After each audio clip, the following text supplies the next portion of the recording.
நமஸ்காரம். பஞ்சபட்சி அடிப்படை பாடம் பகுதி 2க்கான வீடியோ தாங்க இது. பகுதி 1 வீடியோ நீங்கள் பார்க்கலன்னா அந்த வீடியோ ஒரு தடவை பார்த்துருங்க. இன்றைக்கி நம்ம பார்க்க போகுது பஞ்சபட்சி தொழில்கள் பற்றி. பஞ்சபட்சினா 5 வகையான பட்சிகள்னு தெரியும். வல்லுரு, ஆந்தை, காகம், கோழி மற்றும் மயில். இந்த 5 பட்சியும் நிலம், நீர், நெருப்பு, காற்று மற்றும் ஆகாயத்தை குறிக்கக்கூடியவை. இந்த 5 வகையான தொழில்கள் என்னென்னு கேட்டிங்கன்னா ஊன், நடை, அரசு, துயில் மற்றும் சாவு. இந்த வீடியோவில் முக்கியமாக நம்ம தெரிஞ்சுக்க போகிறது ஊன்னா என்ன, நடைனா என்ன, அரசுனா என்ன, துயில்னா என்ன, சாவுனா என்னன்னு. நிறைய பேருக்கு இதை பற்றி சரியான புரிதல் இல்லை. நிறைய பேர் இதை தொழில்கள்னு சொல்லுவாங்க, நான் நிலைகள்னு சொல்லுவேன். காரணம் என்னன்னு கேட்டிங்கன்னா ஊன்னா எதை சாப்பிடுது, அரசுனா எதை அரசாளுது, நடக்குதுன்னா எதுக்கு நடக்குது, துயில்னா எங்கே போய் துயில் கொள்ளுது, சாவுனா ஏன் சாவுது. சரிங்களா? நிலைகள்னா இந்த நிலை அரசாலும் நிலையில் உள்ளது அப்படின்னு நம்ம சொல்லலாம். ஸோ நிலைகள் தான். சித்தர்கள் நிலைன்னு சொல்லாமல் தொழில்கள்னு சொல்லக்கூடிய வழக்கத்தில் உள்ள வார்த்தையை பயன்படுத்தி இருக்க கூடுங்க. சரி, நாம் இப்போ 5மே தொழில்னு சொல்லக்கூடாது, நிலைன்னு பார்த்துட்டோம். ஊன்னா என்னங்க? இப்போ நம்ம சாப்பிட்றோம், எதுக்காக சாப்பிட்றோம்? சக்தி கிடைக்கணும்னு சாப்பிட்றோம். அதே தான் ஒரு பட்சி ஊன் தொழில் இருக்கும்பொழுது சக்தியை சேகரம் செய்கின்றது, சக்தியை சேமிச்சுக்குது, சக்தியை பெருக்கக்கூடிய நிலையில் இருக்குதுன்னு சொல்லலாம். சரிங்களா? நடைனா நடந்து போகிறோம், நடக்கிறதுல என்ன ஆகுது? சக்தி செலவாகுது. கரெக்டுங்களா? நடை தொழில் உள்ளபொழுது சக்தி செலவாகக்கூடிய அந்த இடத்துல இருக்குன்னு சொல்லலாம். அரசுனா என்னன்னு கேட்டிங்கன்னா சக்தியை செலவும் பண்ணும், அதே சமயம் அந்த சக்தியை பயன்படுத்தி மற்றவங்க மூலியமாக காரியத்தையும் சாதிக்கும். எப்படி? சக்தியை செலவும் பண்ணும், அந்த செலவு பண்ணுற சக்தியை மூலியமாக மற்றவங்கள வேலை வாங்கி காரியத்தையும் சாதிக்கக்கூடிய இடம்தான் அரசு. துயில்னா சக்தி கிட்டத்தட்ட தீர்ந்து போய் ரெஸ்ட் எடுக்கிற ஸ்டேட்டுக்கு போயாச்சு. இப்போ நம்ம பகல் முழுக்க வேலை பார்த்துருப்போம், நைட்டு ஒரு 10 மணிக்கு மேலே தூக்கம் வரும். தூக்கம் எதுக்காகுதுன்னா டயர்டாயிட்டோம், உடம்பும் டயர்டாயிடுச்சு, மனசும் டயர்டாயிடுச்சு. இப்போ தேவை தூக்கம். கரெக்டுங்களா? ஸோ தூங்கக்கூடியது. சாவு அப்படின்னா நம்ம இப்போ நைட்டு 10 மணிக்கு படுக்கிறோம், காலைல 5 மணிக்கு எந்திரிக்கிறோம்னு வச்சுக்கோங்க. பொதுவாக அந்த எல்லா நேரமே டீப் ஸ்லீப்பில் இருக்கோமா அப்படின்னு கேட்டோம்னா கிடையாது. ஆழ்நிலை தூக்கத்தில் இருக்கிறதில்ல. குறிப்பிட்ட நேரம் தான் ஆழ்நிலை தூக்கத்தில் இருக்கும். அந்த மாதிரி ஒரு ஆழ்நிலை தூக்கம் நல்லா புரிஞ்சுங்க. தூக்கம் கிடையாது, ஆழ்நிலை தூக்கம். அந்த ஸ்டேட்டுக்கு பேர் தான் சாவு. சாவுனா உடனே செத்து போகிறது கிடையாது. ஆழ்நிலை தூக்கத்தை தான் இங்கே சாவுன்னு சொல்லியிருக்காங்க. இது தாங்க இந்த 5 தொழில் அல்லது 5 நிலைக்குமான பொதுவான விளக்கம். ஸோ இவை அனைத்துமே பட்சிக்கான அந்த நிலைகள் தான். அந்த நிலையிலிருக்கு நம்ம பயன்படுத்திக்க வேண்டியது தான். இந்த 5 தொழிலுக்கும் சக்தி கொடுத்துருக்காங்க. 100 மார்க் அப்படின்னு வச்சுக்குவோமே. ஏன்னா பரீட்சையில் 100க்கு 100 தான் முதல் மார்க். கரெக்டுங்களா? அந்த மாதிரி வச்சுக்கோங்க. 100க்கு 100 வாங்கக்கூடிய தொழில் என்னன்னு கேட்டிங்கன்னா அரசு தாங்க. 100க்கு 100 மார்க்கு. ஊன் தொழில் அடுத்தது 75 மார்க்கு. ஊன் தொழில் 75 மார்க் இருக்குங்களா? இந்த 75ல் பாதி எவ்வளோ? 37.5. இந்த 37.5 தான் நடை தொழில் வாங்குங்க. சரிங்களா? இந்த 37.5 2ஆல் வகுக்கணும். Divided by 2. 2ஆல் வகுத்தா என்ன கிடைக்கும்? 18.75 இந்த மாதிரி கிடைக்கும். சரிங்களா? அது எதுக்குன்னா துயில் தொழிலுக்கு கிடைக்கும். இந்த துயில் தொழிலுக்கு வர 2ஆல் வகுக்கணும். அது பார்த்தீங்கன்னா 9.3 கிடைக்கும். அது சாவு தொழிலுக்கு. இதுதான் சக்தி நிலைகள் அல்லது சக்தி அளவுகள் இந்த தொழிலுக்கு. இப்போ ஒரு சிலர் தவறாக நினச்சிக்குவாங்க இந்த கணக்கீடுகளை பார்த்தோன்னே. ஓகே, உடனே அரசு தொழிலில் இருந்தால் தான் ஜெயிக்க முடியும் போல் 100க்கு 100 அப்படின்னு. அப்படி கிடையாதுங்க. இவை அனைத்துமே முழுமையான தொழில்கள். அந்தர தொழில்கள், முழுமையான தொழில்கள் வித்தியாசம் இருக்குது. அதை பற்றி இந்த வீடியோ சொல்லி குழப்பத்தை ஏற்படுத்த விரும்பலை. அதெல்லாம் பொறுமையாக அடுத்தடுத்த வீடியோ பதிவுகளில் பார்க்கலாம். பொதுவாக தெரிஞ்சுக்குங்க, சாவு தொழிலும் அரசை வெல்லும். சரியான நேர காலம் பார்த்து தொழிலை அமைச்சா ஜெயிச்சிடலாம்.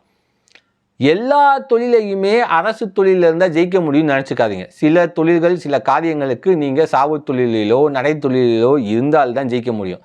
அரசில் இருந்தால் ஜெயிக்க முடியாதுங்க.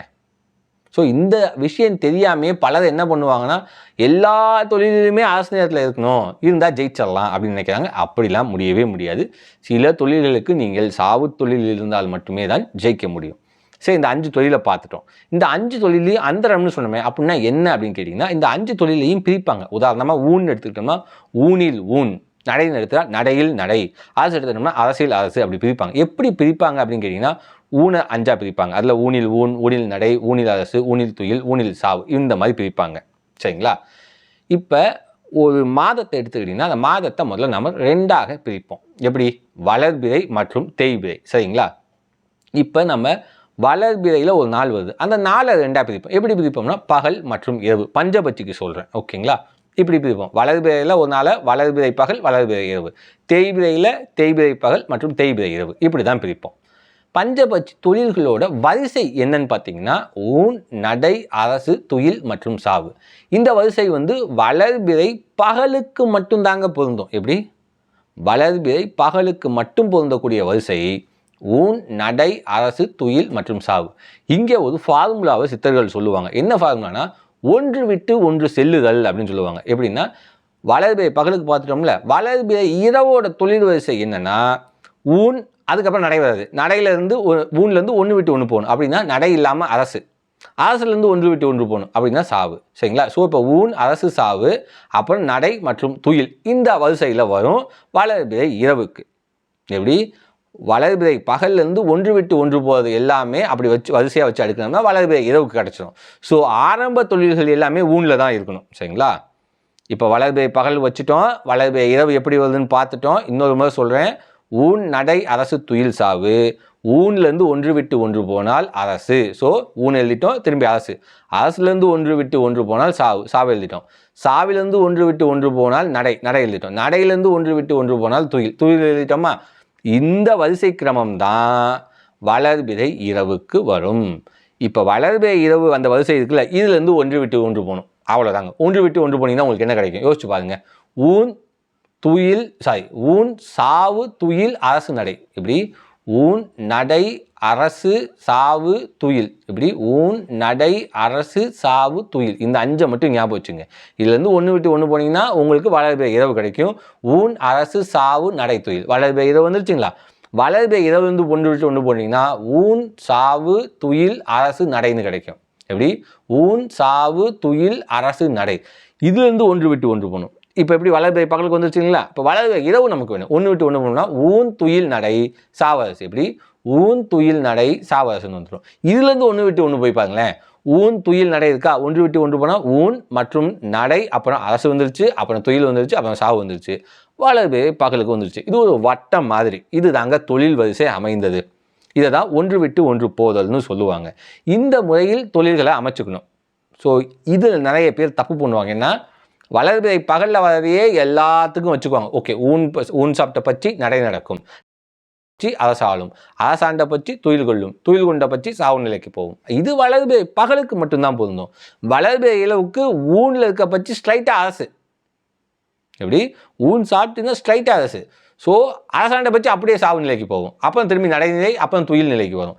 ஸோ இது வளர்பிறை இரவுக்கு ஒவ்வொன்றும் மாறுங்க. இதில் முக்கியமாக நீங்கள் தெரிஞ்சுக்க வேண்டியது என்னென்னா, சயின்டிஃபிக்காக அதை சொல்ல முடியுமா அப்படின்னு கேட்பாங்க. ஏன்னா ஒவ்வொரு பூதத்துக்கும் ஒவ்வொரு அதிர்வு உண்டு. இதெல்லாம் சொன்னால் நிறைய பேத்துக்கு புரியாது. புரிஞ்சுக்க முயற்சி பண்ணுங்கள். நம்மை சுற்றி உள்ள எல்லா பொருள்களுக்குமே ஒரு அதிர்வு என்பது உள்ளது. இப்போ நம்ம பேசுகிறோம்ல, இதுக்கும் ஒரு அதிர்வு உண்டு. ஒரு செங்கல் எடுத்துக்கங்க, அந்த செங்கலை அசையும் பொருளா அசையா பொருளான்னு கேட்டோம்னா எல்லாரும் சொல்லக்கூடிய பதில் பொதுவாக அசையா பொருள் என்பதே. ஏன்னா நம்ம கண்ணில் பார்க்கணும், அது அசையதே இல்லை, நாமளாக அசைச்சாதான் உண்டு. ஆனால் ஒரு நுண்ணிய கருவி மூலயமா பார்த்தீங்கன்னா அப்படியே செங்கலை சுருக்கிக்கிட்டே போனீங்கன்னா அணு என்ற ஒன்றுக்கு போயிடுவீங்க. அணு உள்ளே அசைஞ்சிக்கிட்டு தான் இருக்கும். அணு ஒன்றும் அப்படியே இருக்காது, நம்மளால் பார்க்க முடியல. சரி, இந்த விளக்கம் வேணாம், வேற விளக்கம் சொல்லுமே. பூமி சுற்றுது, கரெக்டுங்களா? சுத்தக்கூடிய பொருள் மேலே நாம் இருக்கோம். நமக்கு ஏன் அதை உணரவே இல்லை? நாம் ஏன் அதை உணரவே இல்லை? பூமி சுற்றுறது உண்மைதானே, அறிவியல் படி உண்மைதானே, ஏன் நாம் உணரல? அதுக்கு ஏகப்பட்ட காரணம் சொல்லுவோம், அறிவியல் காரணமாக. இதால் நம்ம உணரல, கரெக்டாக? அதே மாதிரி தான் இந்த விஷயமும். இன்னும் எளிமையாக புரிஞ்சுக்கணும்னா, ஒரு பந்து எடுத்துக்குங்க, பந்து மேலே ஒரு ஸ்டிக்கர் போட்டு விட்டுங்க, பந்தை சுற்றி விடுங்க, பந்து சுழலும், ஸ்டிக்கர் போட்டுன்னு சொல்லணும். பந்து சுழற்சி ஸ்டிக்கர் போட்ட பாதிக்குதா இல்லையா? ஸ்டிக்கர் போட்ட சுழல வைக்கிறதா இல்லையா?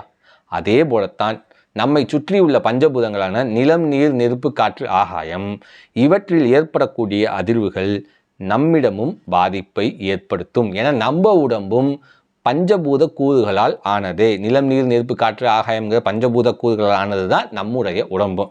ஸோ இந்த பாதிப்பு நமக்கும் ஏற்படும். அதனால தான் அண்டத்தில் உள்ளது பிண்டத்திலும் உள்ளதுன்னு சொன்னாங்க. இந்த பஞ்சபூத கூறுகள் ஆகாய வெளியில், பரவெளியில், அண்டத்தில் எந்த நேரத்தில் எந்த நிலையில் இருக்குங்கிறத கண்டுபிடிச்சி பஞ்சபட்சி சாஸ்திரமாக சித்தர்கள் நமக்கு கொடுத்தது. இது முன்னாடியே சொன்ன மாதிரி தான் அகம் மற்றும் புறமாக பயன்படும்.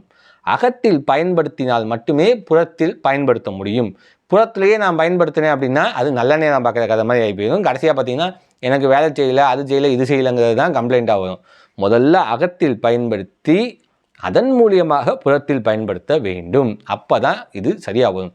ரோமரிஷியா ரொம்ப அழகாக பஞ்சபட்சி கற்றுக்கிறவங்களுக்கு இலக்கணம் அப்படின்னு சொல்லியிருப்பார். நிறைய ரூல்ஸ் போட்டிருப்பார்.